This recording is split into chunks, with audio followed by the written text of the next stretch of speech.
आपको अगर बार बार पेशाब जाना पड़ रहा है, आपको अर्जेंसी हो रही है, पेशाब कंट्रोल करने में प्रॉब्लम हो रही है, तो हम आपको 5 ऐसी चीजें बताएंगे जिसको अवॉइड करने से आपके सिम्टम्स में इंप्रूवमेंट हो जाता है।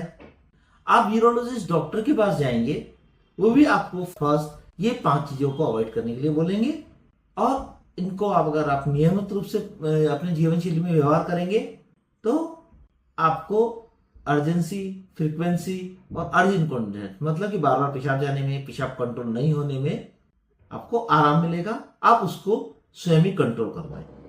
ये 5 चीजें क्या क्या है?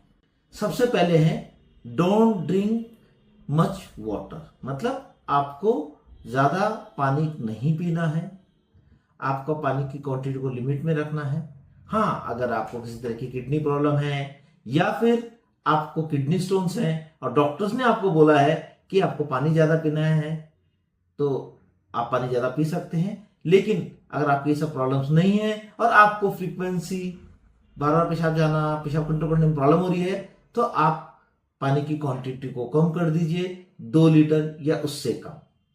ऐसा करने से आपके सिम्टम्स में बहुत ज्यादा इंप्रूवमेंट होगा। और आपको रात को भी फ्रीक्वेंसी ज्यादा होती है, रात को बार बार पेशाब जाना पड़ता है, तो ऐसे में 6-7 बजे के बाद में जो लिक्विड अमाउंट होता है उसके कंजम्पशन को कम कर देना चाहिए। अब 2 नंबर में बात करते हैं अवॉइड ब्लैडर इरिटेंट्स, मतलब पेशाब की थैली को जो केमिकल्स या चीजें इरिटेट करती है, जिसकी वजह से आपको फ्रीक्वेंसी रहती है, अर्जेंसी होती है, अर्जेंट कॉन्टिनेंस होती है, उसको अवॉइड करना चाहिए। वो क्या क्या चीजें हैं? वो होती हैं अल्कोहल, कैफीन या कॉफी जो पीते हैं, T, sweet T, artificial sweetener, spicy foods और सिट्रिक फूड्स। अगर ये चीजें अगर आप कंजम्पशन करते हैं तो इसको अवॉइड कीजिए, कम कीजिए, जिससे कि आपका ब्लैडर इरिटेट नहीं होगा और पेशाब की फ्रीक्वेंसी कम हो जाएगी।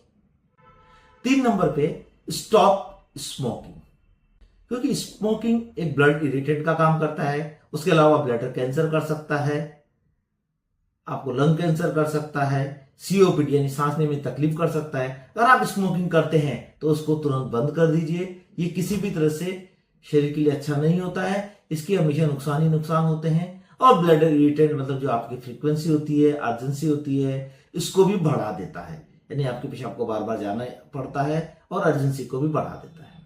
4 नंबर पे अगर आपको वेट लॉस करना है तो आप वेट लॉस कर सकते हैं अगर आप ओबीज हैं। अगर आप ओबीज हैं तो अपना वेट को रिड्यूस कीजिए, और आप देखिएगा अगर आपने 10% वेट भी अपना रिड्यूस किया है तो आपकी जो सिम्टम है फ्रीक्वेंसी, अर्जेंसी, अर्जेंट इनकॉन्टिनेंस, उसको कंट्रोल में आ जाएगा।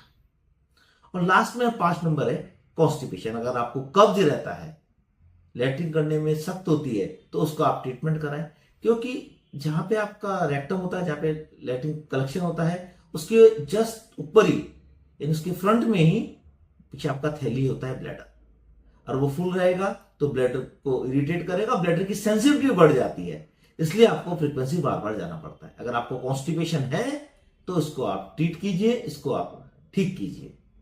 तो मैंने आज आपको जो 5 बातें बताई हैं, इसको आप अगर ठीक से पालन करेंगे तो आपकी जो फ्रीक्वेंसी है, अर्जेंसी है, अर्जेंट कॉन्टिनेंस ठीक हो जाता है। इसके बावजूद भी अगर आपको सिम्टम्स रहते हैं तो अपने नियरेस्ट यूरोलॉजिस्ट के साथ में देखा करें, वो आपको फर्दर कुछ मेडिसिन भी अप्लाई करेंगे, जिससे कि आपके सिम्टम्स फ्री हो जाएंगे और आपकी दिनचर्या अच्छी हो पाएगी। अगर मेरा ये वीडियो आपको पसंद आया है, इसे शेयर कीजिए, सब्सक्राइब कीजिए, लाइक कीजिए। नमस्कार।